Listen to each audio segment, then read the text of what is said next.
enrollment. You've done with summer, you're done with fall, I've enrolled for my last time at the University of Houston, and I'm ready to graduate. You can email me and I will double check for you and make sure that you are 100%. At that point, we're going to send you out instructions for application to graduate, and you can go ahead and fill out that application to graduate. So that's the order of how we're doing things today. The internship orientation, get enrolled, get approved, apply for graduation. So it's a real exciting time for you guys. In addition to basketball, you guys have some things to be excited about too. So super, super excited for you. And I'll stay online. And if you need anything from me at the end of the course, feel free to ask, okay? Thank you so much, Jane. And I know all of you have had engagement with Jane. She has made sure that each of you are meeting all the requirements. So please, please, please adhere to all her instructions step by step. And if you have question, of course, we don't want anybody self-advising. Be sure to reach out so that you can get the most appropriate answer for your particular question. But with that being said, let me go ahead and jump right into the orientation slides. I know I keep saying that, but quick, fun NCAA fact. Paige Becker from the UConn girls. She is an HDFS major. So shout out. They, did a big thing on her major yesterday. So shout out to you all in the HDFS family. So what is internship? What's happening? What is going to be going on this last semester right before you graduate? Well, this is considered the capstone project of HDFS. And so as you have been taking courses over the number of semesters, getting skills and professional development and lifespan development, as well as educational psychology, all the way down to children's assessment and observation, having had passed through HDFS 4325 practicum, now you are at the end of your program. And what internship is essentially putting the skills that you've learned across these many, many semesters into a real world experience. And so you are guided by me as the internship coordinator, as well as a number of different pieces that make internship work for the program. So your job, first of all, as the student entering into this last final step, is going to be to secure that internship site. So how do you even begin to do that? Well, many of you got a lot of great practice in 4325 for those who are currently enrolled. And so those steps that you use to secure a practicum site are going to be very closely aligned with the steps that you use to secure an internship site. For those of you who'd like to pivot or maybe stay in that same professional field that you are currently working within, these are some great questions to ask yourself as far as if you are just initially locating a site. So what populations would you like to work with? In other words, are you steadfast on working with college students? Maybe that's something that you're passionate about. Or maybe you are more so into the early childhood education or environment, or maybe you really like working with the geriatric community. So these things are very important as you think about using this capstone experience to use your skills you've learned across the semesters in a real world way. Other questions you can ask are, what kind of job responsibilities do I enjoy? Do I really enjoy being behind the scenes? Am I more so, a face front person? Do I like helping and serving others in capacities such as one-on-one or maybe group settings? And so these are things that you need to start to consider as far as securing that site. Other things you can ask yourself are, do you have any gaps in your experience? So maybe over these past 4 years, you have just been 10 toes down working in early childcare, but you have really been thinking about venturing off and going into higher ed. Maybe this is somewhere you see yourself going professionally. You could ultimately use internship as an opportunity to fill that gap in your experience, to see if higher education is something that you'd like to consider moving forward in your professional aspirations. The last thing on the slide is there someone I can talk to who has interned at a site I'm interested in? And so that brings me to the next slide. So as you're thinking about potential places, or where can I go, or where should I go, or what can I do with my degree, I've provided some links here on this particular slide that should help you in your quest to finding and securing a site. The first link is to the HDFS internship sites. So these are sites that we either have partnerships, affiliations, or who are friends of the program currently. This list can also be found on the COE website. You click on that list, and admittedly, you have to expand it because it is a PDF with over 160 sites on there. Take a look, get an idea of where the HDFS interns are going if you have no clue right now. And this should provide a springboard into looking into different sites that you may be potentially interested in. And you can also access the sites on that list. Now, the turnover and the way that staffing is happening nowadays, some of those current contacts may not be as current. We work to keep them as updated as possible, but a good strategy or a good exercise is if you find the site, go ahead and go straight to Google, look them up, check out their webpage, see who's, in these current assignments and roles. And if this is somewhere you're really interested in going, make sure that you reach out, fulfill their process if they have a process that's, pronounced online, and, move towards securing that site for yourself for internship.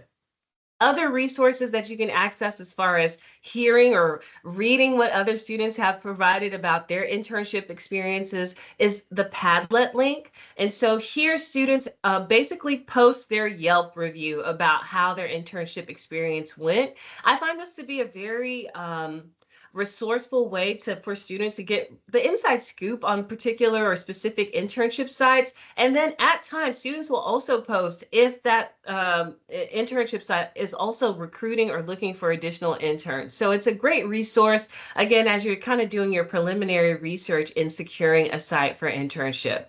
And then lastly, the Microsoft Teams page. So in this page, you will have access to recruitment materials. You will be able to view any postings that I receive in regards to agencies or organizations that are looking to recruit students for the fall 2025. And so this information is essentially collected year round. And then if you reach out to me directly, I can also provide you resources as far as current places who are looking to recruit and secure interns for the fall 2025 semester. So again, these are just some resources at your disposal. Make sure that you're utilizing them. If you have any issues accessing the link, please reach out to me directly and I'll be sure to either redirect you or provide the PDF or direct access to the forms if available.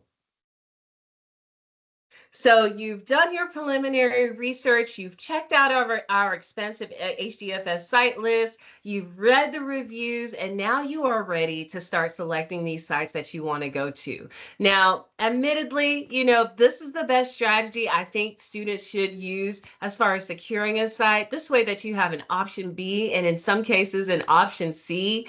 For those students who are, wanting to stay on with their current practicum site, maybe you have already had the conversation with your supervisor, and potentially you may not need to look at additional sites.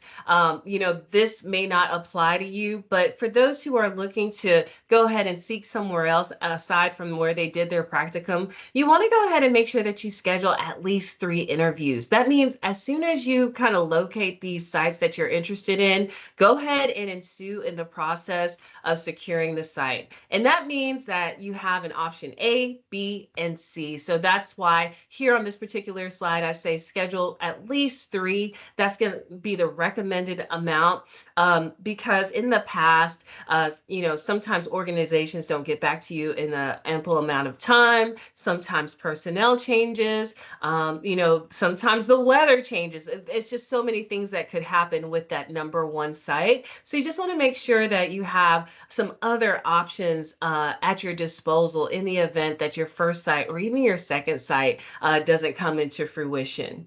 As you're going through this process, make sure that you are, and I know this is antiquated slang, but rock all the interviews. And by that, what I'm saying is you are an ambassador, a representative of the HDFS program. And so as you're going into your, field experiences at these different sites, again, you are a representative of us. And so even in the interview processes, if it's a one-way video at first, if it's a face-to-face interview, if it's something over Zoom, make sure that you are prepared and ready. Do not take these experiences for granted. Again, you're within this environment of learning. And so the best strategy or exercise is to make sure that you're utilizing the things you've learned over the semester and really implementing them in this particular environment.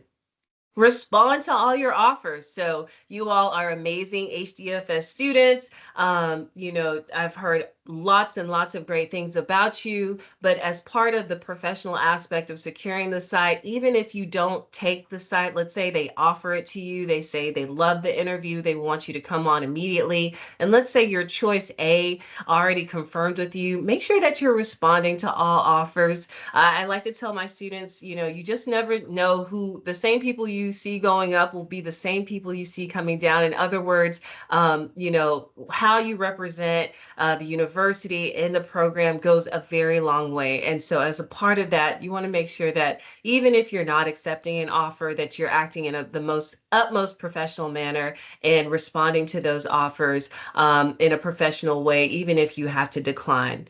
And then once you've made your selection, that is when you need to start asking questions. And so what kind of questions do you need to be asking your site?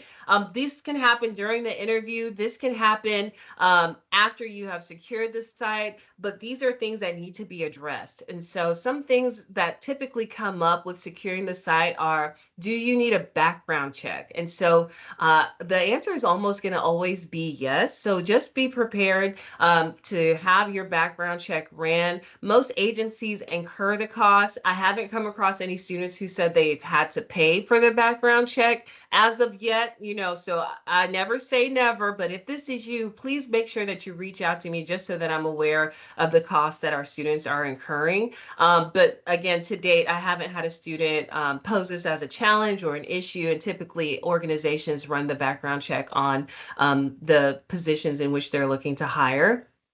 Other questions you need to ask: what training is required for the position? So, for example, some of our interns go into behavioral therapy offices.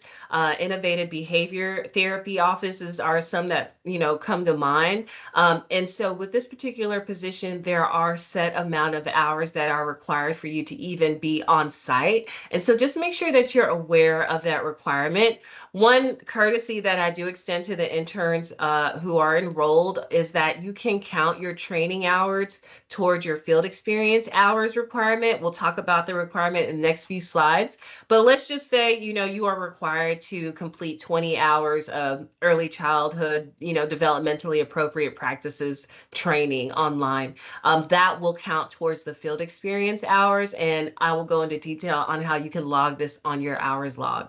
Other questions such as, what is my proposed start date and when can I meet my supervisor? So let's just say your interview is conducted by somebody who's in the HR office, not by that direct supervisor. You want to make sure that you're going ahead and communicating with that HR representative or that internship coordinator for that particular agency to find out when can I have a word with my supervisor, because you will need to discuss again that proposed start date. So when can I actually get on site? When can I start accumulating my hours, as well as determining a plan for you to complete your hours log with that supervisor and your midterm and final evaluation, as well as your site project. And something that's not listed on here is your internship contract. So for those of you who talking to faculty or maybe supervisors or people who are directly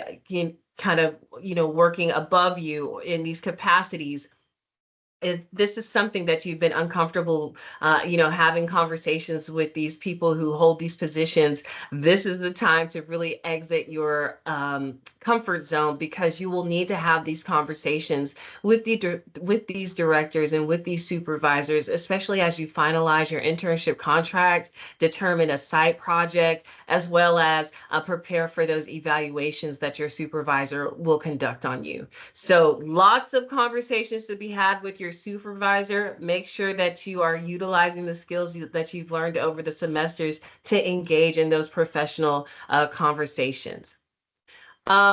Oh, and I'm so very sorry about this slide. I'm not going to show this slide just yet. I thought I had changed it, but I obviously did not. The most important takeaway from that slide, and I'll readjust and post it in Teams, is that the field experience hours requirement is 150 hours. So by the start of the semester to the end of the semester, when you submit your final hours log, you will need to have reached 150 hours at your site. Typically, what that looks like for a student is, if you are kind of pacing yourself across the 15, 16-week semester, that looks like anywhere from 10 to 15 hours per week, with an influx of hours on some weeks and maybe lesser hours on other weeks. This is, again, a great strategy just to kind of pace yourself through the weeks without being too overburdened with having to strike that work-life balance. Other strategies that students have used in the past to reach that 150 mark, sometimes they will kind of pile on the hours at the beginning of the semester when things aren't as hectic, maybe when you have a little bit more free time, and they're able to be on site a little bit more, accumulating more hours. That way, during the semester, the hours requirement kind of lessens, and you're spending less and less time at your site. So your strategy as far as working week to week will be determined by you and your supervisor, but I do allow that flexibility, particularly for students as they're working through their last semester. And maybe some of you will be doing kind of dual work with working at with your employer as well as your internship site. And so again, I offer that flexibility as far as you reach that requirement. How you get there will be left up to you. But with all of that said, one way I do not recommend getting there is trying to do 75 hours in one week and 75 hours in the next week. I have had a student try that before. It ended horribly. It ended with, just mental breakdown, just, anxiety, just tiredness, just not even being able to, give any attention to the other courses that they were taking. And so if you were thinking about kind of stockpiling all your hours in the beginning, I really, hold steadfast against that, because of the burnout, because of the other tasks that you have to do that go along with this course. The best policy, again, is to go at your best pace, but don't try to do everything all at one time. Another strategy about the class is to take it on a week-to-week basis, because as we begin to talk about all the requirements, you'll find that this course does require a lot. So it's not just going onto the site. Alongside of that is going to be the coursework that you have to submit almost on a weekly basis. So as you're considering all of those requirements, duty, tasks, familial obligations, as well as other work obligations, just make sure that you're pacing yourself, at your own best pace, using nobody else's measure to ensure that you're able to reach that 150-hour requirement. So with that being said, kind of again, taking away from that previous slide, please have your site, if I can talk, your site secured by the first day of the fall semester. And so let me go ahead and take a look at that calendar. I believe that's going to be August. Does anybody know right off the top of their head? Let me see here. I think it's August 24th, but I'm going to take a look.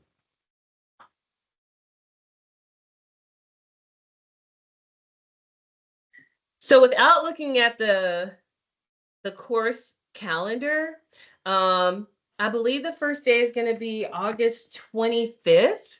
I might be a week off, so I'll again repost that in in Microsoft Teams just so that it is confirmed. But you need to have your site, you need to be working towards having it secured by the first day of the fall semester. Now, since orientation is happening this spring and we do not offer internship during the summer, you essentially have from now until then to secure that site.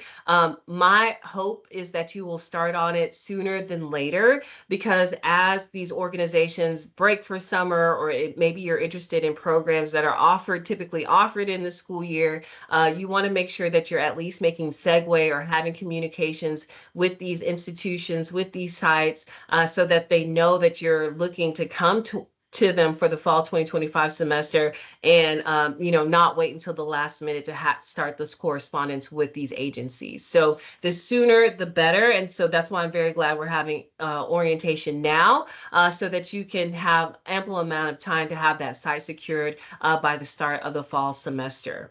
Now, inevitably, I have students who ask, can they start sooner than the fall semester? And when I say sooner, maybe a week or two, typically not a month or two out. I don't want you not enrolled in internship, ascertaining all these hours, because the field experience corresponds with the coursework. But let's say that you've been working and you were able to secure your site, and they said, you can start the second week of August. Once that site is secured and you have that kind of start date that's looming around the beginning of the semester, in those cases, I typically do allow students to start sooner than the start of the semester. If this is you, you will email me directly and we'll start having conversations on how you can start to log your hours prior to the official start of the semester. But just so you know, you do not have to start before the semester to complete your field experience hours. But that is just another kind of courtesy I offer to students, just to have a little bit more flexibility, as far as acquiring all those hours for the semester. So with that being said, once you have established your site, you have to send me this information in an email. Do not skip this step. If you try to skip the step, you will be kindly redirected to go back to this step. Unfortunately, I had a number of students over this past semester who either forgot about this step or didn't, take the step, and that just kind of prolongs the process.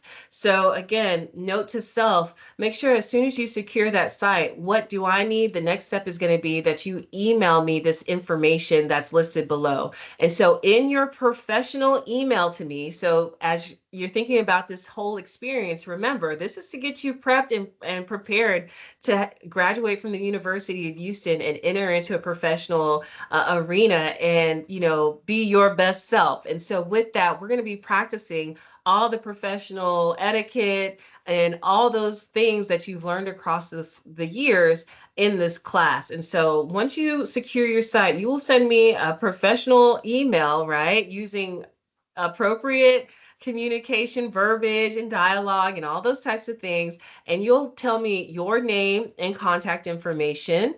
You'll also include the internship site name. You'll also include the internship site supervisor's name and their contact information, and then your position title, if applicable. Now, some institutions and agencies, they have nice titles for their interns who are coming on. Others, not so much. Don't get so hung up on this particular requirement as far as sending me the email. But if they do give you a title, be sure to include it just so I know how to refer to you whenever we're confirming the sites with the supervisors. And just as a reminder, if any pieces of this information is not included in the initial email, you will receive a reply that's requesting the additional information. So just as not to prolong the process, make sure that you send all this information at once your site is secured. From there, you'll receive a correspondence from me that will state that your site is officially or not officially approved. So there have been times where the site has been vetted and it doesn't meet our HDFS requirements, and therefore the student cannot move on with that site. And that's why it's good to have those 2 or 3 other options in the event that a site does not get the official approval. But you you want to make sure that you have sent this information to me in a timely fashion. Again, it's not required until that first day of school, but for those of you who secure it ahead of that, feel free to go ahead and get that official approval from me so that you know how to move forward when the semester begins. So the other part I was talking about, so we talked a lot about the field experience component. You'll be securing your site. You'll be having options B and C just in case that option A doesn't work out. Once you have secured all of those things, had a conversation with the supervisor about the requirements of internship, then you'll go ahead and send me that email with all those pieces of information. Your site will be verified and you will receive official notification from me via email that your site has been approved for fall 2025. And then you will move through the process of securing the internship contract and having those things in place for the start of the semester, which I'll talk about in just a moment. But with that being said, HDFS internship is comprised of 2 courses. So whenever you enroll, you'll be enrolling in HDFS 4393 as well as HDFS 4394. So internship will make up 6 total credit hours for the semester. The reason why I kind of land on this and make a point to show students this is that it is very possible to make 2 different grades in internship because each course is guided by a different set of point distribution rubrics. And so as you can see, there are assignments that are relegated toward HDFS 4393, as well as assignments that are relegated for HDFS 4394. And so as you're going through the semester, it's going to be important for you to keep up with all components of internship because ultimately the goal is to get an A in both courses. And how do you do that? Well, it's by making sure that you're completing each of these components on time and, in their full capacity. In other words, with great effort, you're submitting your excellent work to Canvas for review. That's how you achieve an A in both of these courses. So just real quickly, 4393 is made up of chapter summaries, a site project write-up, and 2 in-course professional development opportunity trainings that are offered in the class. And then 4394 is made up of the internship hours, the final internship contract, 4 journal entries, and the midterm and final evaluation. So as long as you're submitting all these things, again, on time and in a complete fashion, you should have no worries about the letter grade that you're receiving at the end of internship. But again, make note of this. Inevitably, life continues to happen even if you're in your last semester of your degree and in your internship course. And so my biggest ask is as you're going through the semester is that you communicate with me as the internship coordinator to ensure that you're staying on track and are on progress to finish successfully. If things are arising in your life outside of school, my ask is that you don't have to divulge all your personal business. I don't have to have all the personal details, but I do need to be made aware if you're not going to be able to get your hours, if that's going to be a challenge. I do need to be made aware if you're having, kind of issues with settling into your internship. I do need to be made aware if you're arriving at your site and they don't have anything for you to learn or do, or there's no specific tasks assigned for you to complete and you don't feel like you're getting the best experience out of internship. I do need to know if you're falling behind on coursework for whatever reason so that we can, talk about where you stand in internship and any kind of possible strategies we can implement to get you successfully passed. I don't want to see any of you repeat internship. And so with that being said, make sure that you're reaching out, stepping out that comfort zone for some of you to communicate with me as the coordinator and your supervisor if need be for, what you need out of your internship and what you may need from me, especially to know as you progress through internship. The last two slides, this slide kind of highlights our textbook. It is very old, but it is very good. And as I continue to use it and look at other models of textbooks, this one still holds steadfast even in our post-pandemic environments. So you will need to ascertain a copy of the textbook. For the first few weeks, I do provide PDF copies of the chapters for the chapter summaries, but that usually ends around week 3. You can find this textbook on Amazon. You can find it in the library. I've seen the cost range anywhere from $4 to $10. It's not a very expensive text, but it is a text that you will need to access. If you are using the CTAP program through Brightware, you'll also be able to access the electronic version of the text through the Brightware app in Canvas. So just make sure that you have access. Maybe you're contemplating not enrolling in the CTAP program because this is your last semester. Maybe you don't need as many textbooks or the associated supplies per each course. Just make sure that you recognize that this course does require this particular textbook for you to complete some of the assignments. And then lastly, and you all have been doing such a great job. I know you have some wonderful questions. For those of you who have been thinking about questions about maybe your own kind of personal circumstance, or maybe, possibly, some questions about internship, feel free to drop them in the chat. I do have some frequently asked questions I'm going to go through real quickly. Hopefully this addresses some of the issues, but if not, feel free to drop your questions in the chat, or if not in the chat, I'll have some time at the end to address any questions online. So some FAQs I typically get are, can I intern where I currently work? And the answer is maybe. I don't like to give a hard yes, and I don't like to give a hard no.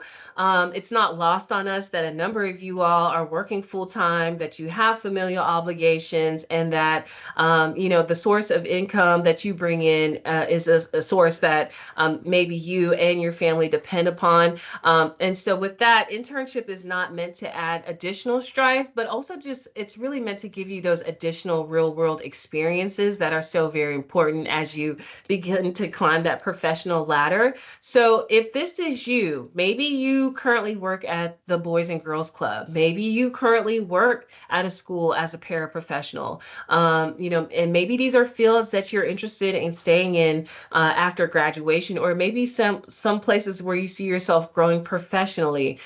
In these instances, I will have the conversation and the dialogue with you about interning potentially where you work. Now, as a spoiler alert, of course, my bias is towards you getting experiences that are going to lead towards your professional growth. I don't want you just signing up for your employer just because it's comfortable, just because you have a supervisor who will sign off on your hours log, and because it's already something you've built into your schedule. I don't want internship to be that experience. I want you to think about it as a 15-week chance to really use what you've learned across the years in a real world setting. And I keep saying that because it really builds on this theory of social constructivism. So you're able to build new knowledge with these social interactions you're having with your internship site. And those are so very critical, especially as you get ready to leave the University of Houston. Another FAQ is, can I select a site that is not on the list? And the answer to that is a yes. And so, as I mentioned before, sites are typically vetted if they're new to the list or new to HDFS, but I don't shut the door on new sites at all. I think that's been one of the greatest ways that we've been able to build friends of the program and partnerships in the community, because you all are already out in the community. And so if you know of an agency you're interested in that's not on the list, maybe you already have a connection with a particular lab or institution that's not on the list, feel free to bring them to me. Ask me if this could be a potentially approved site before you kind of move through all the motions of going through the interview process. So again, yes, you can intern with a site that's not on the list, but make sure that you go ahead and get it cleared by me initially before you start any processes of applying or going through for securing that site. The next question, can I start an internship before the start of the semester? So as I mentioned earlier, the answer is yes. Now, don't take this and think again a month or two out from the start of the semester. No, I'm really thinking about maybe 1 or 2 weeks out from the beginning of the semester, because as I mentioned before, there's coursework that closely aligns with your field experience. For example, your journal entries will require you to think about and reflect upon experiences you're having there on the site. And so if you are completing your field experience hours, way ahead of when that assignment is, typically due, there might be some misalignment. You might not be really getting the most out of that particular assignment as possible. So the answer to that is yes, you can start. Make sure that if this is you, that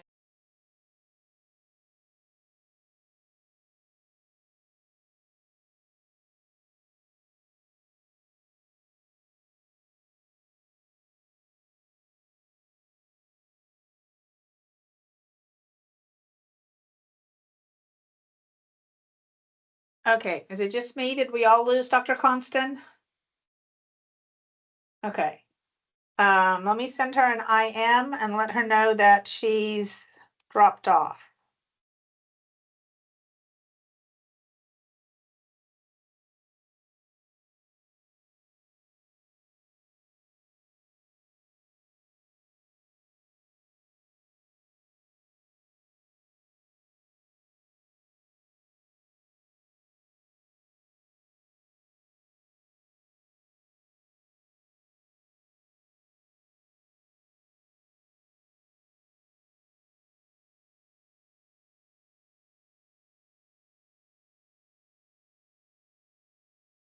So I'm very sorry about that. My computer decided to completely die on me in that moment. But with that being said, where I was with the internship orientation was at the frequently asked questions.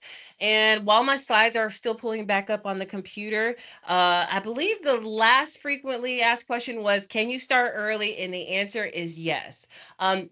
Kind of going off of memory, can you work remotely? Can it be hybrid? Does it have to be face to face? So, really referring to the modality of your internship.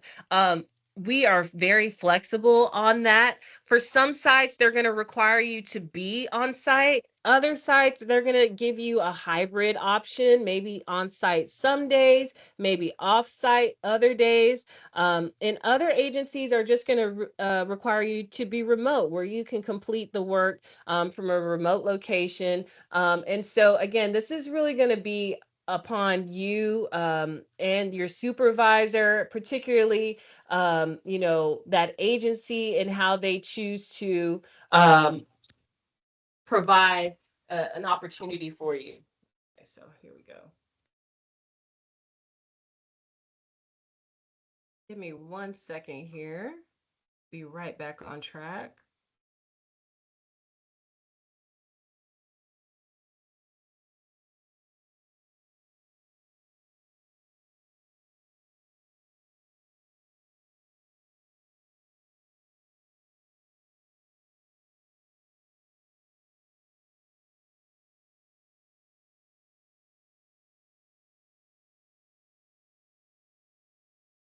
All right, so thank you for allowing me to take that brief pause. The other FAQs as I kind of round out internship orientation is, what if I finish my hours before the semester is over? And so again, kind of like starting too soon, you want to kind of pace yourself through the semester, but typically I have had students usually around the midway point, kind of entering those last few weeks of the semester, their hours will, that hours requirement will have been met. So if this is you, just keep it, keep in mind that those assignments that are still required each week are still going to be due. So even if you wrap up your hours a little bit sooner than the end of the semester, just be aware that, there's a final journal reflection that you'll have to submit. There will be, professional trainings that you complete in, Canvas. And so while it is fine that you finish your hours earlier, just be cognizant that there may still be assignments that are tied to your field experience, field experiences that are required for you to submit for the course. But you can finish your hours, sooner than the last day of the semester.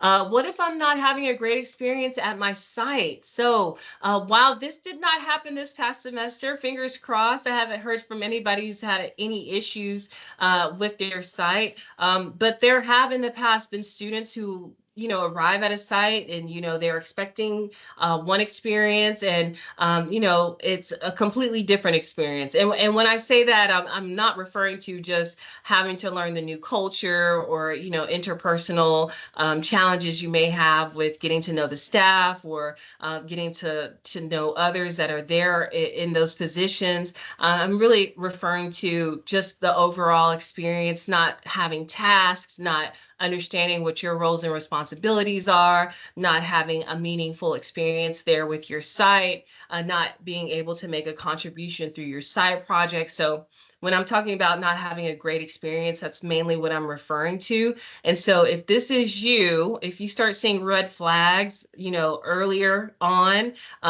be sure to reach out to me so we can have a conversation to really think about what the challenges are and if we potentially need to move you to a different site so that you can get the experience for internship. So again, this doesn't happen often, but it's happened enough for me to go ahead and make a note of it. And especially for students to understand that, if you're not getting a great internship experience, because ultimately, remember, you want to be able to put into practice what you've been learning these semesters. If you're not going to be in a position to do that, then we need to have a conversation about whether this site is going to be the most, beneficial for you during this semester. And then lastly, do you accept electronic signatures? So that question is really alluding to the number of documents that you have to submit for internship. So to give you an example, you have to submit an internship contract. So once you submit to me the information about your site, the site supervisor, contact, location, your information, your contact, title, if applicable, and you receive that approval from me, you will also then receive the go-ahead to start and complete the internship contract.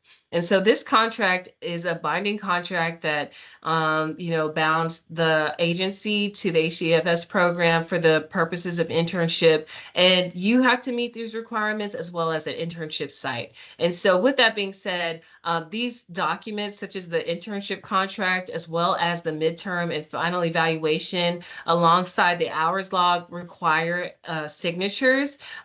Since the pandemic, I have accepted electronic signatures with a caveat that electronic signatures are verified with the employer or the site. So, in this day and age, I know you all aren't trying to cheat out of internship or submit documents or set up an internship that's not really happening.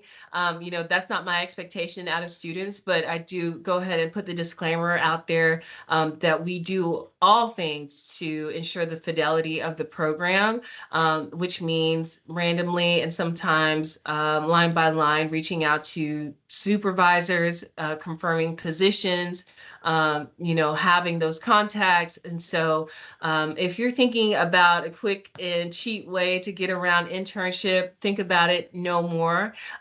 Use this experience to your benefit, and get your money's worth out of your last semester as far as really putting into play what you've learned out of the HDFS program.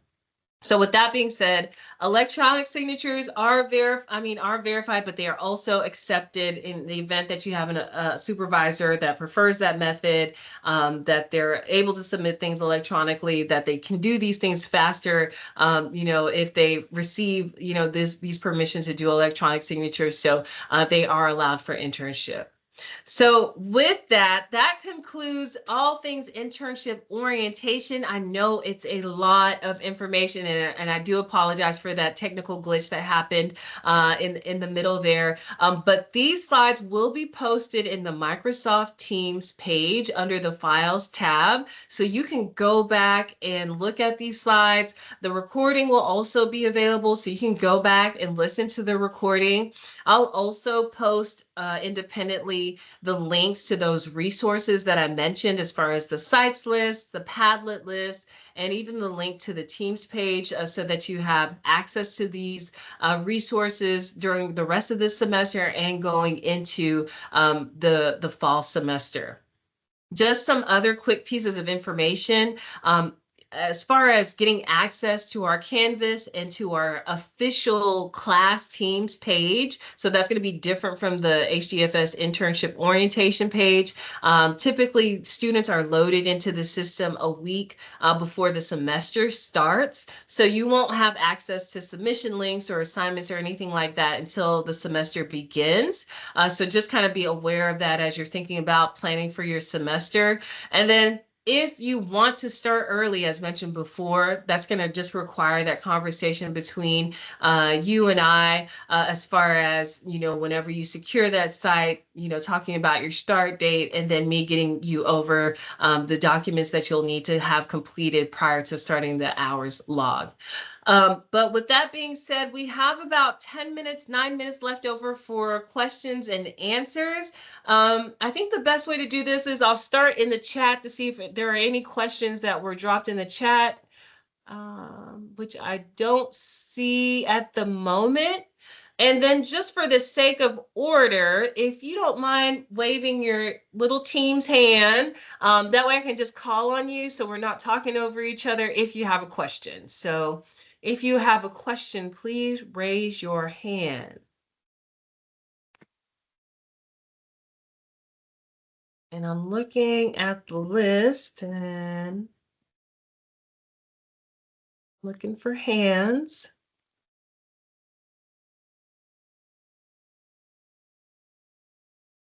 Okay, I see a question, a great question. Do we get paid for internship?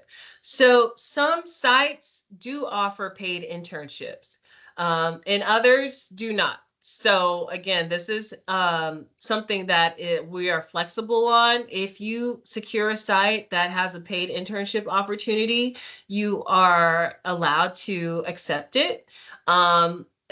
Just know that some sites, as I stated, are paying and some are not. Maybe you're in a position where you have to have a paid internship. You may want to kind of steer toward looking towards those opportunities. But the answer is yes, that the internship can be paid. There is a part in the contract that you will distinguish whether the internship is paid or unpaid. But with that being said, having a paid internship is allowable. Great question. As others are thinking about questions, one thing I want to put out there too, and I'll drop this in the teams, is use the Cougar Pathways, the Career Services Center, as an outlet, as a resource to secure an internship site. They do an amazing job of staying in contact with local community patrons. They also host our HDFS internship fair that we hold alongside with health. And they too receive the recruitment materials from, different agencies that are looking for interns. So as you're doing your search, use all your on-campus resources as well. So that you can make sure that you're looking at all the potential sites possible for internship. Other questions? Can we work still somewhere we usually work while doing our internship? So if I'm getting the question right, so I think the question is can you still hold down your, let's say, and I love using HEB because I worked at HEB. So let's say you are currently working at HEB, that's like your real full-time job. You're going to school and you're looking to secure an internship site. Maybe you're interested in going into higher ed. And so you're like, I want to go to the Office of Undergraduate Studies. So in that particular scenario, you can keep your job at HEB. You can also have your internship site with the Office of Undergraduate Students, if that's the experience that you're looking for. Now, if the question is, can you internship where you work? That's a little bit of a different conversation, and I choose and I have those conversations one-on-one with students. So if this is something that you're contemplating, if this is something you want to inquire about, feel free to reach out to me directly, and we can start having that discussion on what it would take and what the requirements would be if this was a possibility for you. Great question, though. Other questions?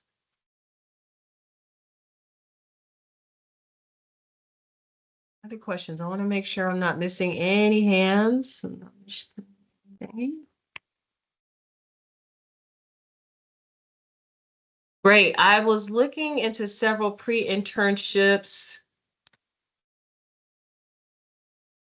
Internships, and many require completed eligibility assessment or benefits of therapeutic play.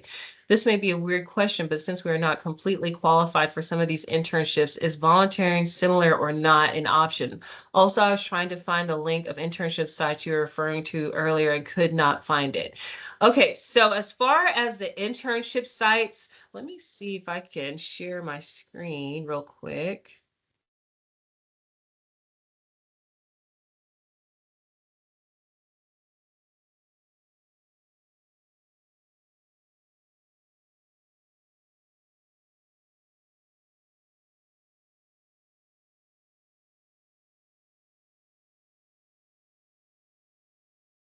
Give me 1 second here.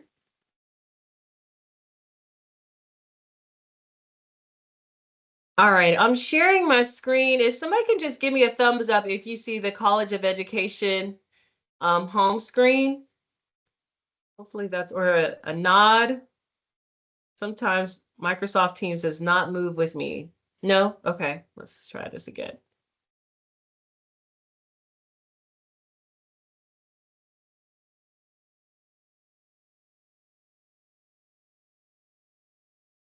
Okay. What about, okay, I see a nod. Okay. So this is the College of Education website. And of course, I'll drop the link again, but this is just one way that you can get to it. We're in the Psychological Health and Learning Sciences department. And these are our programs. So let me move this over a little bit. If you can see, this is our nice link to our program, Human Development and Family Sciences. And if you scroll down, you'll find here in this list of bulleted links, the minor in HDFS, approved electives, declaration of minor, and then HDFS internship sites. And this will launch you to our PDF of the sites. Let's pull it up.